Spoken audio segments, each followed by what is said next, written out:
नमस्कार मित्रों, मैं डॉक्टर कृति साहित्य कृति के यूट्यूब चैनल पर आपका बहुत बहुत स्वागत करती हूँ। हम पढ़ रहे आचार्य रामचंद्र शुक्ल जी की पुस्तक हिंदी साहित्य का इतिहास से।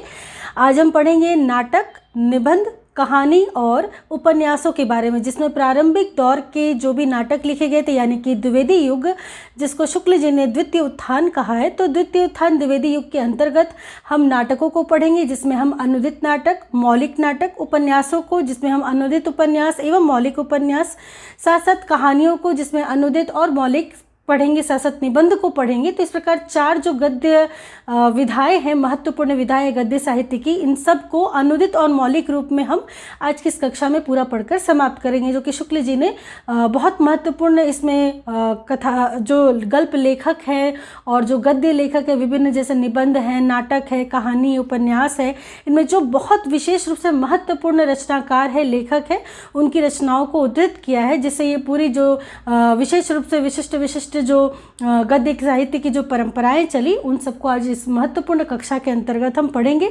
तो शुरू से अंत तक इस वीडियो में ज़रूर बने रहिएगा, बहुत महत्वपूर्ण है आपकी परीक्षा की दृष्टि से। और चैनल को सब्सक्राइब कर लीजिएगा इसी प्रकार के वीडियोस के लिए। तो चलिए अब शुरू करेंगे आज की इस कक्षा को।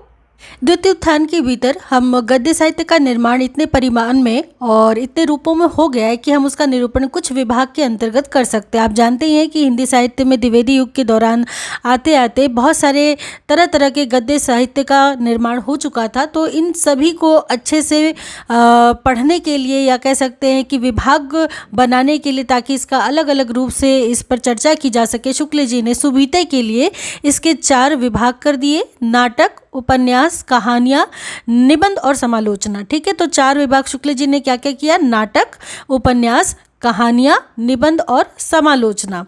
तो आज इन सभी 4 बिंदुओं पर शुक्ल जी ने जो चर्चा की है उसको हम पढ़ेंगे। जैसे सबसे पहले हम नाटकों के बारे में पढ़ेंगे।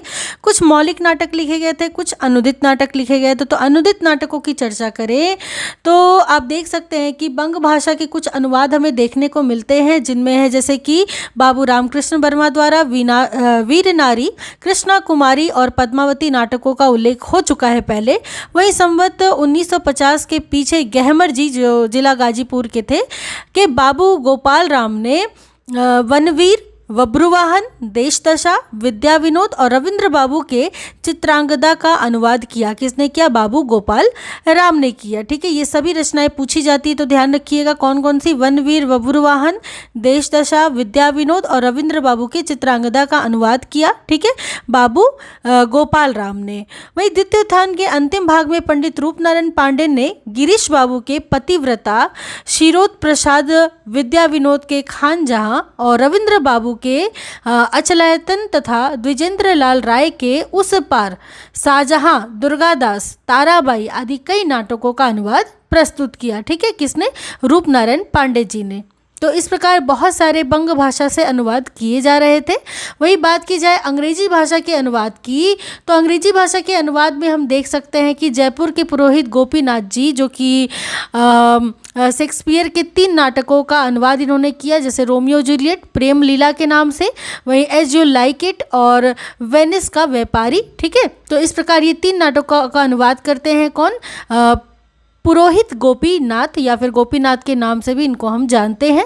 वहीं उपाध्याय बद्रीनारायण चौधरी के छोटे भाई पंडित मथुरा प्रसाद चौधरी ने संवत 1950 में मैकबेथ का बहुत अच्छा अनुवाद साहसेंद्र साहस के नाम से प्रकाशित करवाया। किसने? मथुरा प्रसाद चौधरी जी ने, साहसेंद्र साहस के नाम से, जो कि मैकबेथ का अनुवाद था। ठीक है, अब संवत 1967 के लगभग में हैमलेट का अनुवाद जयंत के नाम से निकाला। ठीक है, जो वास्तव में मराठी अनुवाद का ही हिंदी अनुवाद था।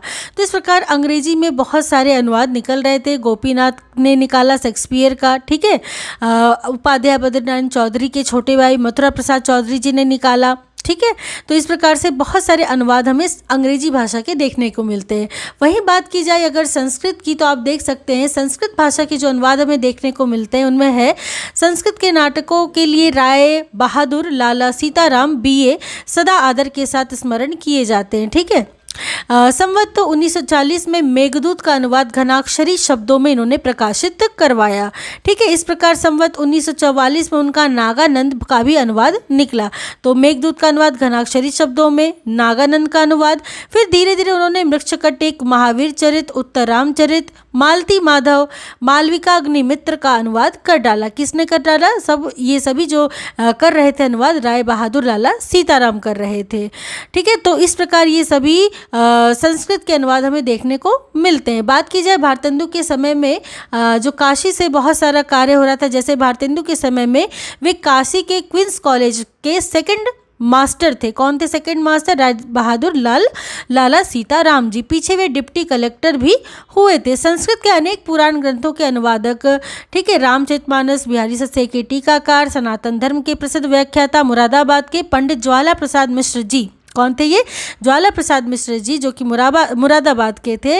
इन्होंने वेणी संहार और अभिज्ञान शाकुंतल के हिंदी अनुवाद भी प्रस्तुत किए थे। ये कई बार प्रश्न पूछा जाता है। ठीक है, किसने किया? तो ज्वाला प्रसाद मिश्र जी ने वेणी संहार और अभिज्ञान शाकुंतल का हिंदी अनुवाद। वही संस्कृत की रत्नावली नाटिका हरिश्चंद्र को बहुत प्रसिद्ध थी। ठीक है, रत्नावली नाटिका, और उसके कुछ अंश का अनुवाद भी उन्होंने किया था, पर वो पूरा नहीं हो सका था। भारत मित्र के प्रसिद्ध संपादक, हिंदी के बहुत ही सिद्ध हस्त लेखक, आप जानते ही हैं, बाल मुकुंद गुप्त जी, जो कि भारत मित्र के संपादक रहे थे। तो बाल मुकुंद गुप्त जी ने उक्त नाटिका का पूरा अनुवाद अत्यंत सफलतापूर्वक पूरा किया, जिसको ठीक है, जिसको अधूरा छोड़ दिया गया था, मतलब अधूरा रह गया था। ठीक है, यह हरिश्चंद्र को बहुत प्रसिद्ध था। कौन सा? रत्नावली नाटिका। ठीक है, जिसके कुछ अंश का अनुवाद भी उन्होंने किया था, पर पूरा नहीं हो सका। बाद में बाल मुकुंद गुप्त जी ने इसका अनुवाद का कार्य को पूरा किया, रत्नावली नाटिका के अनुवाद का कार्य। आगे देखिए तो संवत 1970 में पंडित सत्यनारायण कविरत्न ने भवभूति के उत्तरामचरित का और पीछे मालती माधव का भी अनुवाद किया था। किसने? सत्यनारायण कविरत्न जी ने। उत्तरामचरित जो कि भवभूति का था और मालती माधव, इन दोनों का अनुवाद करवाया सत्यनारायण कविरत्न जी ने। पद्य अधिकतर इनकी ब्रजभाषा के सवैयों में है। उदाहरण के लिए हम देखें तो सिदौसी शब्द लीजिए, जो खास मथुरा वृंदावन से बोला जाता है। तो सिदौसी एक शब्द है जो कि खास कहाँ बोला जाता है? मथुरा वृंदावन में बोला जाता है। तो इस प्रकार संस्कृत से अनुवाद बहुत सारे किए जा रहे थे। ठीक है, अब हम बात करें मौलिक नाटकों की, तो हम देख सकते हैं कि मौलिक नाटक में सबसे पहले जो आते हैं काशी निवास पंडित किशोरी लाल जी। ठीक है, तो किशोरी लाल गोस्वामी ने प्रथम उत्थान के अंत में, यानी कि भारतेंदु युग के अंत में ही 2 नाटक लिखे थे, चौपट चपेट और मयंक मंजरी, और ये दोनों नाटक परीक्षाओं में पूछे जाते हैं। ठीक है, किसके हैं ये दोनों नाटक? किशोरीलाल गोस्वामी जी के। इनमें से प्रथम तो एक प्रहसन था, जिसमें चरित्रहीन और छल कपट से भरी स्त्रियों तथा लुच्चों लफंगों आदि के विभत्स और अश्लील चित्र अंकित किए गए थे, चौपट चपेट में। वही दूसरा 5 अंकों का नाटक था, जो कि श्रृंगार रस की दृष्टि से संवत 1948 में लिखा गया था। ठीक है, तो इस प्रकार ये 2 नाटक थे जिसको पंडित किशोरीलाल गोस्वामी जी ने लिखा था। वही बात की जाए विख्यात पंडित अयोध्या सिंह उपाध्याय की। ठीक है, तो ये भी विख्यात हिंदी के लिखने वाले नाटक लिखने वालों में इनका नाम आता है, और इनकी प्रवृत्ति इस द्वितीय उत्थान के आरंभ में नाटक लिखने की ओर भी हुई, और उन्होंने रुक्मणी परिणय और प्रद्युम्न विजय व्यायोग नाम से 2 नाटक लिखे। ये दोनों भी परीक्षाओं में कई बार पूछे गए, रुक्मणी परिणय और प्रद्युम्न विजय व्यायोग, दोनों किसके हैं? अयोध्या सिंह उपाध्याय के हैं। पंडित ज्वाला प्रसाद मिश्र ने संस्कृत नाटकों के अनुवाद के अतिरिक्त सीता वन गमन नाम से एक नाटक भी लिखा था। किसने लिखा था? सीता वन वास, ये नाटक लिखा था ज्वाला प्रसाद मिश्र जी ने, जिसमें भवभूति के उत्तरामचरित की कुछ झलक हमें देखने को मिलती है। वहीं उनके भाई पंडित बलदेव प्रसाद मिश्र जी ने 3 अच्छे रूपक भी लिखे थे। कौन कौन से? तो प्रभास मिलन, जो कि ब्रज के नंद यशोदा गोपियों, ठीक है, गोपियों का प्रभाव क्षेत्र में वासुदेव कृष्ण बलराम आदि से भेंट होने का मार्मिक प्रसंग है इसमें। किसमें? प्रभास मिलन में।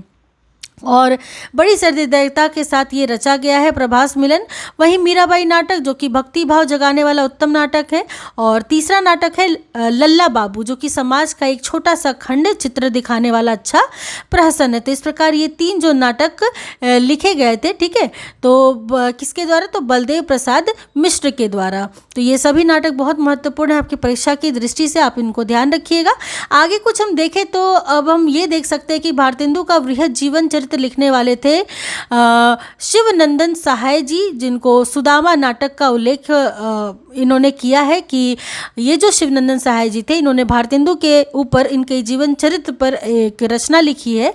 और यही जीवन चरित्र लिखने वाले शिवनंदन सहाय जी ने एक नाटक भी लिखा, और कौन सा नाटक था वो? सुदामा नाटक है, जिसका उल्लेख यहाँ पे शुक्ल जी ने किया है। वही बात की जाए द्वितीय उत्थान की, तो द्वितीय उत्थान में हम देख सकते हैं कि यहाँ पे इस द्वितीय उत्थान के बीच कल्पित कथा वस्तु लेकर के लिखा जाने वाला बहुत बड़ा मौलिक नाटक, जो कि कानपुर के प्रसिद्ध कवि राय देवी प्रसाद पुण्य जी का रहा, चंद्रकला भानुकुमार। ठीक है, ये एक कल्पित कथा वस्तु, यानी कल्पना के आधार पर इसकी कथा वस्तु की रचना की है। ठीक है, राय देवी प्रसाद पुण्य जी ने, और पर वह भी इतिहास के मध्य के राजकुमारों और राजकुमारियों का जीवन सामने लाता है। ठीक है, विशेषतः पुण्य जी ब्रजभाषा के बड़े ही सिद्धहस्त कवि थे। आगे हम देखेंगे उपन्यासों को, जिसमें सबसे पहले अनुदित उपन्यास देखेंगे। अनुवाद की बात की जाए तो बहुत सारे अनुवादित उपन्यास हिंदी साहित्य में हमें देखने को मिलते हैं। जैसे संवत 1951 तक बाबू रामकृष्ण वर्मा उर्दू तथा अंग्रेजी के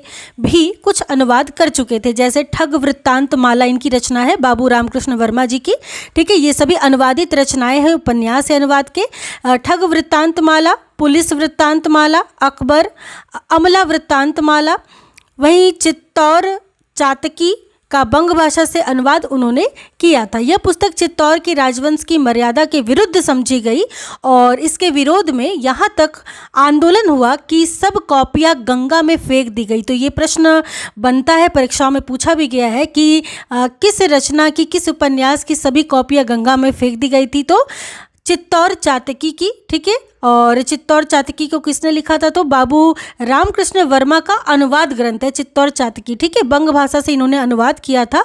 और वैसे ये अगर इसके कथा वस्तु की बात की जाए तो चित्तौर के राजवंश की मर्यादा के विरुद्ध समझी गई थी यह, और इसके विरोध में यहाँ तक आंदोलन हुआ कि सभी कॉपियाँ गंगा में फेंक दी गई। फिर दूसरे आते हैं कार्तिक प्रसाद खत्री जी। इनकी ईला 1952 और प्रमीला 1953 का अनुवाद इन्होंने किया। ईला और प्रमीला का किसने किया? कार्तिक प्रसाद खत्री जी ने।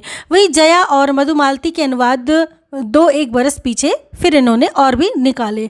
तो इस प्रकार आप देख सक रहे हैं कि बाबू रामकृष्ण वर्मा जी, कार्तिक प्रसाद खत्री जी, ये सभी क्या कर रहे हैं? उपन्यासों को, जो कि अनुवाद में जो अनुवादित उपन्यास है हिंदी में, ये सब लिख रहे थे। ये कह सकते हैं कि विकास के दौर के सभी उपन्यास थे जिनका अनुवाद किया जा रहा था। वहीं देखिए द्वितीय उत्थान में हम देख सकते हैं कि इसके आरंभ में ही हमें गोपाल राम गहमरी जी मिलते हैं। ठीक है, तो बाबू गोपाल राम गहमर जी क्या करते हैं कि बंग भाषा में गार्हस्थ उपन्यासों के अनुवाद में तत्पर मिलते हैं। इनके कुछ उपन्यास तो इस उत्थान के पूर्व में ही लिख गए, यानी कि द्वितीय उत्थान के पहले ही इन्होंने कई उपन्यास लिखे हैं। तो जैसे चतुर चंचला 1950 ईस्वी, भानुमति 1951, ठीक है, नए बाबू 1951, और बहुत से इसके आरंभ में, जैसे कि इसके पहले जो लिखे थे वो थे बड़ा भाई 1957, देवरानी जेठानी 1958, ये सभी आप जानते हैं कि बहुत महत्वपूर्ण रचनाएं हैं। दो बहिन 1959, तीन पतोहू 1961 और सास पतोहू। तो ये सभी जो रचनाएं हैं, ये उपन्यास जो है, ये प्रारंभ के उत्थान में, यानी कि भारतेंदु युग के अंतिम दौर में और द्विवेदी युग के उत्थान काल में लिखे जा चुके थे गोपाल राम गहमरी के द्वारा। ठीक है, गोपाल राम गहमरी की और भी जब आगे की बात करते हैं इस काल के, तो आरंभ में गाजीपुर के मुंशी उदित नारायण लाल के भी कुछ अनुवाद निकले, जिनमें मुख्य था दीप निर्वाण, जो कि एक ऐतिहासिक उपन्यास था। इसमें पृथ्वीराज के समय का चित्र है। ठीक है, तो दीप निर्वाण जो संबंधित है वो किससे है? पृथ्वीराज से संबंधित उपन्यास है, ऐतिहासिक उपन्यास है। ठीक है, तो इस काल में ये सभी जो उपन्यास थे वो निकले थे। वही देखिए अनुवाद के और भी आगे हम चरण देखें कि अनुवाद में और क्या क्या हुआ, तो रविंद्र बाबू के भी आँख की किरकिरी आदि कई उपन्यास हिंदी रूप में हमें दिखाई देते हैं उस काल में, यानी कि धड़ल्ले से बंगला से बहुत सारे ग्रंथों का, उपन्यासों का हिंदी में क्या हो रहा था? अनुवाद हो रहा था। वही देखिए आंखों की किरकिरी के बाद जो कुछ उपन्यास और आए, जैसे काशी में बाबू गंगा प्रसाद गुप्त जी ने पूना में हलचल आदि कई उपन्यास उर्दू से अनुवाद करके निकाले।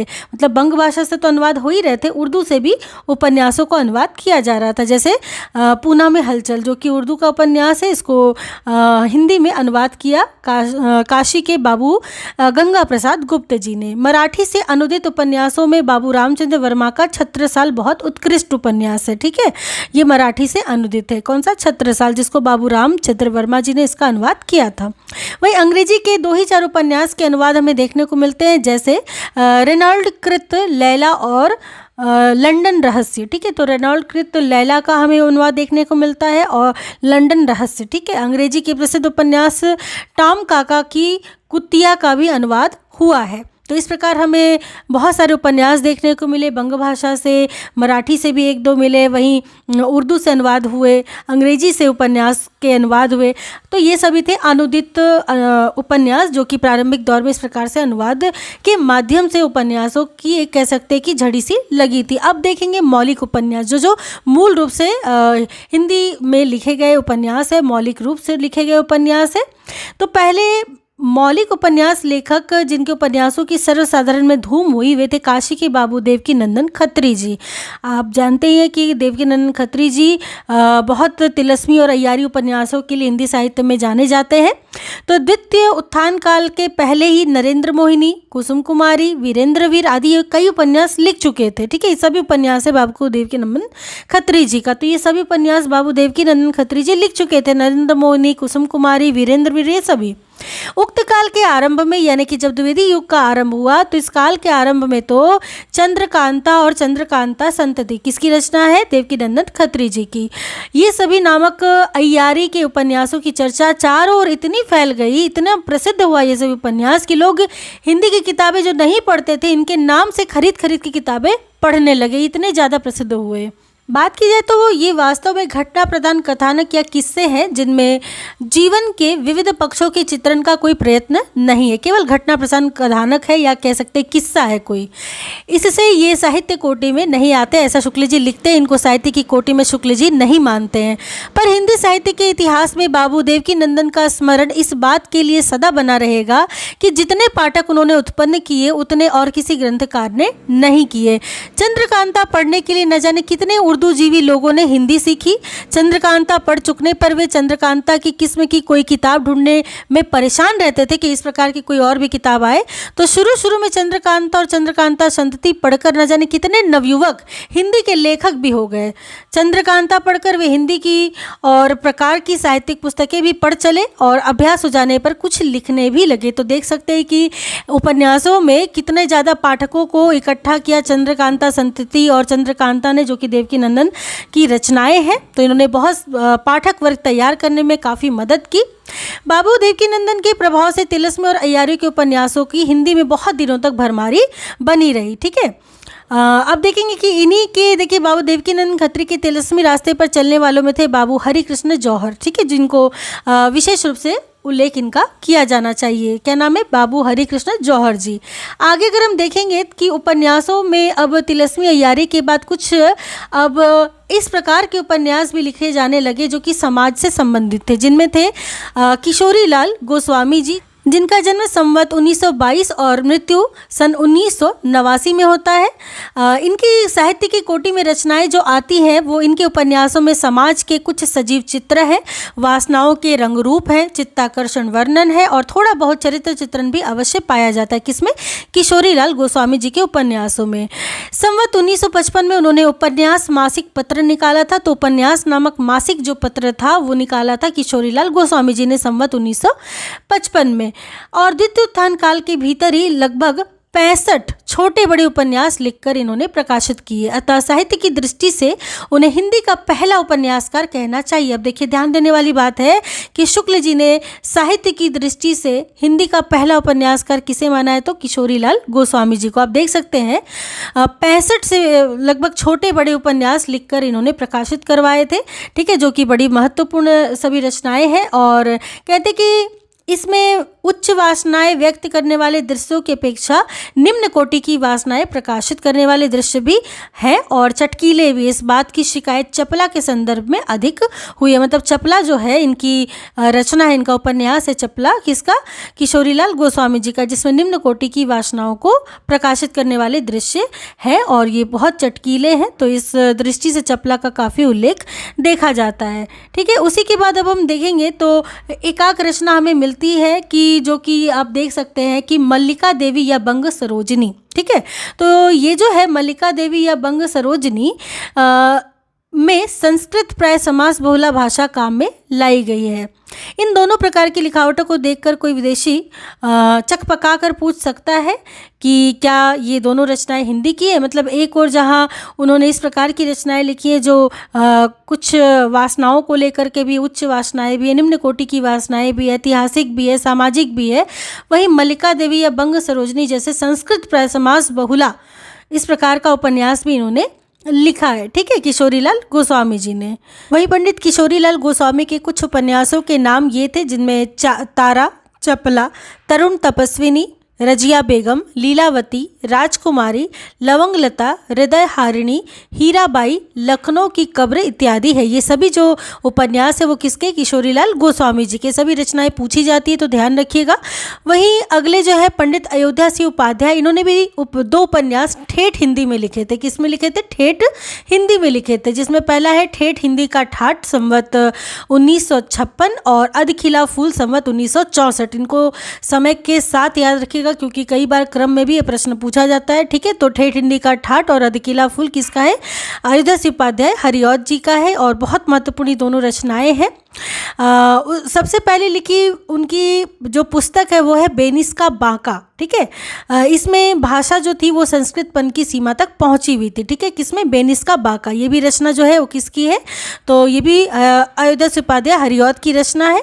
इसके साथ साथ देखेंगे कि उपाध्याय जी के साथ पंडित लज्जाराम मेहता का भी स्मरण किया जाता है क्योंकि लज्जाराम मेहता के भी बहुत सारे उपन्यास है जो कि बहुत महत्वपूर्ण है, जिसमें आते हैं धूर्त रसिकलाल संवत 1956, हिंदू गृहस्थ आदर्श दंपति 1961, बिगड़े का सुधार 1964 और आदर्श हिंदू 1972। ये सभी रचनाएं भी बहुत महत्वपूर्ण क्रम के साथ पूछी जाती है। ठीक है, तो ये जो सभी उपन्यास है वो है लज्जाराम मेहता का, धूर्त रसिकलाल, हिंदू गृहस्थ आदर्श दंपति, बिगड़े का सुधार और आदर्श हिंदू। वहीं बात की जाए तो एक और हमें रचनाकार देखने को मिलते हैं बाबू ब्रजनंदन सहाय BA। इन्होंने उपन्यास इस ढंग से प्रस्तुत किए जैसे सौंदर्य उपासक और राधाकांत। ये दो जो उपन्यास है किसके? बाबू ब्रजनंदन सहाय जी के। ठीक है, राधाकांत का जो समय है वो संवत 1969 है। तो इस प्रकार ये जो सभी उपन्यास थे ये सभी मौलिक उपन्यास थे और सभी बहुत महत्वपूर्ण उपन्यास है। अच्छे से इनको देखिएगा। ठीक है, चलेंगे हम अपने अगले जो है कहानियों के ऊपर। कहानियों की बात की जाए तो प्रारंभिक दौर में बहुत सारी ऐसी कहानियाँ लिखी गई हैं जो बहुत महत्वपूर्ण है, जैसे इंसा अल्लाह खां की रानी केतकी की कहानी। ठीक है, रानी केतकी की बड़ी कहानी ना आधुनिक उपन्यास के अंतर्गत आएगी, न राजा शिव प्रसाद का राजा भोज का सपना या वीर सिंह का वृत्तांत आधुनिक छोटी कहानी के अंतर्गत। यानी कि शुक्ल जी कहते हैं कि यदि हम छोटी कहानियों की बात करें और आधुनिक दौर की छोटी कहानियों की बात करें तो ये जो प्रारंभिक दौर की कहानियाँ हैं जो कि इंसा अल्लाह खां की रानी केतकी की कहानी, वही शिव प्रसाद जी का है राजा भोज का सपना या वीर सिंह का वृत्तांत, ये सभी आधुनिक रूप से छोटी कहानियों के अंतर्गत नहीं आएगा। लेकिन इन रचनाकारों को इनकी कहानियों के साथ याद रखना जरूरी है क्योंकि प्रश्न पूछा जाता है कि रानी केतकी की कहानी किसने लिखी है, तो राजा भोज का सपना के लेखक कौन है, तो शिव प्रसाद सिंह जी है। तो इस प्रकार आपको याद तो रखना है, लेकिन प्रारंभिक दौर के कह सकते हैं कि आधुनिक छोटी कहानी के अंतर्गत ये कहानियाँ नहीं आती हैं। अगर बात की जाए छोटी कहानियों की, छोटी आख्यायिकाओं की, तो अंग्रेजी की मासिक पत्रिकाओं में जैसे छोटी छोटी आख्यायिकाएं या कहानियां निकला करती हैं, वैसी कहानियों की रचना गल्प के नाम से बंग भाषा में चल पड़ी थी। यानी कि छोटी कहानियों को बंगला में क्या कहते थे? गल्प कहते थे। ठीक है, बंग भाषा में ये कहानियाँ जीवन के मार्मिक और भाव व्यंजक खंड चित्रों के रूप में होती थी और द्वितीय उत्थान की सारी प्रवृत्तियों का आभास लेकर के प्रकट होने वाली, आप जानते ही हैं, सरस्वती पत्रिका जो कि द्विवेदी युग की बड़ी महत्वपूर्ण पत्रिका रही थी। इसी में सारी प्रवृत्तियों का आभास हमें इस युग का इसमें होता था। तो सरस्वती पत्रिका में इस प्रकार की छोटी कहानियों के दर्शन हमें होने लगे थे। सरस्वती के प्रथम वर्ष यानी कि संवत 1957 में ही पंडित किशोरी लाल गोस्वामी की इंदुमती नाम की कहानी छपी। किसमें छपी? सरस्वती में छपी, जो कि मौलिक जान पड़ती है। तो ये पूछा जाता है कि सरस्वती में जो पहली कहानी छपी थी वो कौन सी थी? तो इंदुमती किशोरी लाल गोस्वामी जी की थी। ठीक है, प्रथम वर्ष में ही छपी थी। इसके उपरांत तो उसमें कहानियां बराबर निकलती रही, पर ये अधिकतर बंग भाषा से अनुदित या छाया लेकर के ही लिखी होती थी। मतलब अब तक जितनी भी कहानियां लिखी जा रही थी वे सभी लगभग कहाँ से? बंग भाषा में अनुदित या छाया लेकर के ही लिखी गई कहानियां होती थी। वही देखिए कि बंग भाषा से अनुवाद करने वालों में इंडियन प्रेस के मैनेजर गिरजा कुमार घोष जी, ठीक है। तो गिरजा कुमार घोष जी जो कि इंडियन प्रेस के मैनेजर थे, जो हिंदी कहानियों में अपना नाम लाला पार्वती नंदन देते थे। क्या देते थे? लाला पार्वती नंदन देते थे हिंदी कहानियों में अपना नाम, जबकि इनका नाम था गिरजा कुमार घोष। तो ये विशेष रूप से उल्लेखनीय है क्योंकि उसके उपरांत बंग महिला का स्थान है। तो पहले तो इनका स्थान है गिरजा कुमार घोष का, उसके उपरांत बंग महिला का नाम आपने सुना ही होगा। तो बंग महिला का स्थान है जो कि मिर्जापुर निवासी प्रतिष्ठित बंगाली सज्जन राम प्रसन्न घोष की पुत्री थी। ठीक है, राम प्रसन्न घोष जी की पुत्री थी ये बंग महिला के नाम से जो लिखती थी, और पूर्णचंद्र की धर्म पत्नी थी। ठीक है, तो पूर्णचंद्र इनके पति का नाम था। उन्होंने बहुत सारी कहानियों का बंगला से अनुवाद तो किया ही, कि इन्होंने बंग महिला ने हिंदी में भी कुछ मौलिक कहानियां लिखी, जिनमें से एक थी दुलाई वाली। ठीक है, तो बंग महिला की रचना है दुलाई वाली, बहुत महत्वपूर्ण है ये रचना। तो मौलिक कहानियों में आती है, तो जो कि संवत 1964 की सरस्वती जो कि भाग 8 संख्या 5 में प्रकाशित हुई थी दुलाई वाली कहानी। अगर देखा जाए कि कहानियों का आरंभ, तो आरंभ में हम देख सकते हैं कि कुछ सरस्वती में प्रकाशित मौलिक कहानियाँ, जो कि कहानियों के नाम वर्ष क्रम नीचे लिखे गए भी हैं। तो इस आधार पर हम देख सकते हैं कि कौन कौन सी कहानियाँ। तो इंदुमती जो कि किशोरी लाल गोस्वामी की है, संवत 1957, समय जरूर याद रखिएगा क्योंकि ये प्रारंभिक दौर की कहानियाँ हैं और समय के साथ पूछी जाती हैं। गुलबहार ये भी किशोरी लाल गोस्वामी जी की है। संवत की बात करें तो 1959। वहीं प्लेग की चुड़ैल मास्टर भगवान दीन का मिर्जापुर से, संवत 1959। 11 वर्ष का समय रामचंद्र शुक्ल जी की कहानी है जो कि संवत 1960 की है। वही पंडित और पंडितानी गिरजा दत्त वाजपेयी जी की है, संवत 1960 की। और दुलाई वाली जो कि बंग महिला की है, संवत 1964 की। ये सभी कहानियाँ बहुत महत्वपूर्ण वर्ष क्रम के अनुसार दी गई हैं और परीक्षाओं में भी इसका क्रम सीधे सीधे पूछा जाता है, तो इनको ज़रूर अच्छे से ध्यान रखिएगा। आगे की कहानियों की बात करें तो इनमें यदि मार्मिकता की दृष्टि से भाव प्रधान कहानियों को चुने तो 3 कहानियां मिलेंगी। किस पे आधार पर?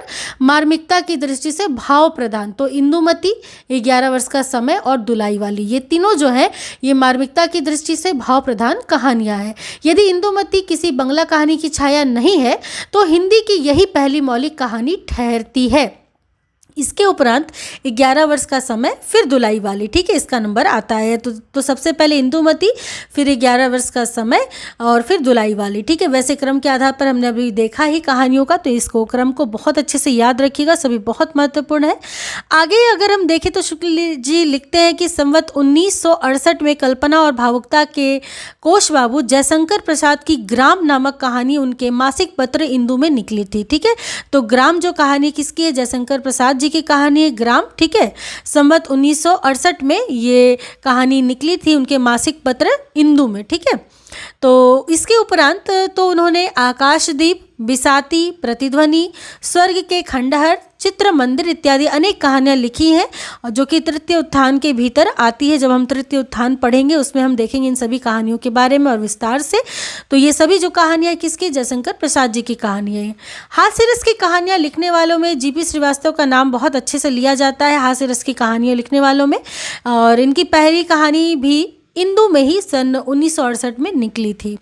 इसी समय के आसपास आजकल के प्रसिद्ध कहानी लेखक जो हैं पंडित विशंभर नाथ शर्मा कौशिक ने भी कहानी लिखना आरंभ कर दिया था, और उनकी पहली कहानी थी रक्षाबंधन जो कि 1913 की सरस्वती में छपी थी। ठीक है, तो रक्षाबंधन किसकी कहानी है? तो रक्षाबंधन जो है पंडित विशंभर नाथ शर्मा कौशिक जी की कहानी है और सरस्वती में यह छपी थी 1913 में।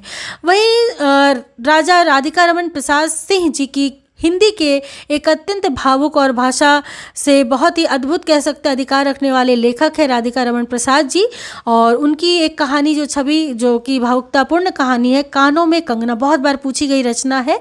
संवत 1970 में इंदू में ये निकली थी, कानों में कंगना ये रचना। जो कहानी है किसकी है? राधिका रमन प्रसाद सिंह जी की। और उसके पीछे आपने बिजली आदि कुछ महत्वपूर्ण कहानियाँ भी लिखी थी। तो कानों में कंगना, बिजली, ये सभी जो है किसकी कहानियाँ है? राधिका रमन प्रसाद सिंह जी की है। इन सभी कहानियों के पश्चात यदि हम आगे देखें तो हमें देखने को मिलता है कि संस्कृत के प्रकांड प्रतिभाशाली विद्वान, हिंदी के अनन्य आराधक श्री चंद्रधर शर्मा गुलेरी जी, जो कि आदित्य कहानी लिखते थे, और उसने कहा था, आप जानते भी, बहुत महत्वपूर्ण कहानी है गुलेरी जी की। उसने कहा था, जो कि संवत 1972 अर्थात सन 1915 की सरस्वती में छपी थी। तो सन जरूर से याद रखिएगा, सीधे सीधे यहाँ से प्रश्न पूछे जाते हैं। इसके पक्के यथार्थवाद के बीच, सुरुचि की चरम मर्यादा के भीतर भावुकता का चरम उत्कर्ष अत्यंत निपुणता के साथ इसमें प्रस्फुटित हुआ है। ठीक है, तो ये जो रचना है उसने कहा था, ये ध्यान रखिएगा, गुलेरी जी की रचना है जिसमें यथार्थवाद, चरम मर्यादा के भीतर भावुकता के चरम उत्कर्ष आपको देखने को मिलेंगे। और संवत 1972 की और ईस्वी की बात करें तो 1915 में ये सरस्वती में छपी थी। किस पत्रिका में? सरस्वती में उसने कहा था कहानी। इसी बात पर शुक्ल जी लिखते भी है कि गुलेरी जी की जो रचनाएं होती थी उसकी घटनाएं ही बोलती रहती थी, पात्रों के बोलने की अपेक्षा नहीं होती थी। हिंदी के सर्वश्रेष्ठ उपन्यासकार प्रेमचंद की बात करें तो प्रेमचंद की छोटी कहानियां भी संवत 1973 से ही निकलने लग गई थी। इस प्रकार द्वितीय उत्थान काल के अंतिम भाग में ही आधुनिक कहानियों का आरंभ हम पाते हैं। तो आधुनिक कहानियों का आरंभ हम कब से पाते हैं? तो द्वितीय उत्थान काल के अंतिम भाग से ही हम आधुनिक कहानियों का आरंभ पाते हैं, जिनका पूर्ण विकास तृतीय उत्थान के अंतर्गत हुआ। अब जब हम तृतीय उत्थान पढ़ेंगे तो वहाँ हम कहानी के बारे में और विस्तार से चर्चा करेंगे।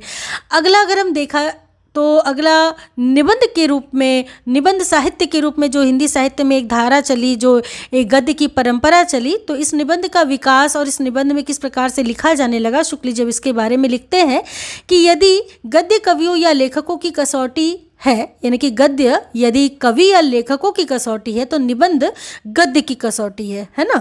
भाषा की पूर्ण शक्ति का विकास निबंधों से ही सबसे अधिक संभव होता है। इन सभी बातों को अच्छे से ध्यान रखिएगा क्योंकि संदर्भ और कथन के प्रश्नों में ये सभी इस तरह से पूछे जाते हैं। तो कहते हैं कि इसलिए गद्य शैली के विवेचक उदाहरणों के लिए अधिकतर निबंध ही चुना जाता है। यानी कि अगर विवेचनात्मक रूप से गद्य शैली को उदाहरण के साथ प्रस्तुत करना हो तो निबंध ही चुना जाता है उसके लिए। निबंध या गद्य विधान कई प्रकार के हो सकते हैं, जैसे विचारात्मक निबंध, भावात्मक निबंध, वर्णनात्मक निबंध। ठीक है, तो जाहिर सी बात है कि विचारात्मक निबंधों में व्यास और समास की रीति, भावात्मक निबंधों में धारा, तरंग और विक्षेप की रीति। ठीक है, इसी प्रकार विक्षेप के भीतर वह प्रलाप शैली आएगी, है ना। तो इस प्रकार से भावना, मतलब भावना के हर स्तर को इसमें देखा जा सकता है। वहीं विचार में विचारों के स्तर को देखा जा सकता है और उसमें वर्णनात्मक में वर्णन को। कहते हैं कि यदि बात की जाए आधुनिक पाश्चात्य लक्षणों के अनुसार निबंध की, तो आधुनिक पाश्चात्य लक्षणों के अनुसार निबंध उसी को कहना चाहिए जिसमें व्यक्तित्व अपने व्यक्तिगत विशेषता हो, यानी कि व्यक्तित्व अर्थात व्यक्तिगत जिसमें विशेषता हो, उन्हीं को आधुनिक पाश्चात्य लक्षणों के अनुसार निबंध उसी को कहना चाहिए। यानी कि अगर हम बात करें आधुनिक पाश्चात्य लक्षणों की, तो आधुनिक पाश्चात्य लक्षणों के अनुसार निबंध उसी को कहना चाहिए जिसमें व्यक्तित्व अर्थात व्यक्तिगत विशेषता हो। जिसमें व्यक्तिगत विशेषता होगी उसी को हम कह सकते हैं।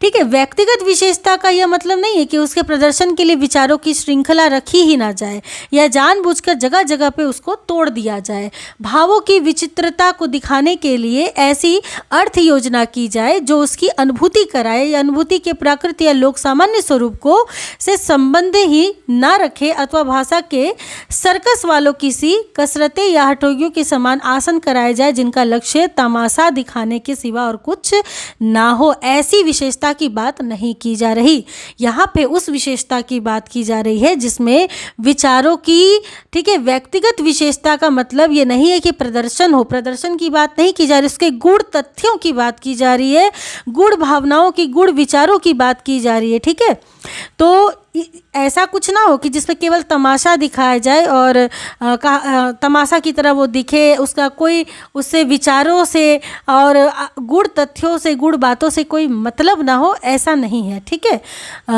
निबंध अर्थात व्यक्तिगत रूप से, व्यक्तित्व अर्थात व्यक्तिगत विशेषता से वो पूरी तरीके से परिपूर्ण हो। ठीक है। और ऐसी व्यक्तिगत विशेषता जिसमें कोई गूढ़ रहस्य हो, गूढ़ता हो, जिसमें गंभीरता हो, जिसमें समझ की आवश्यकता हो।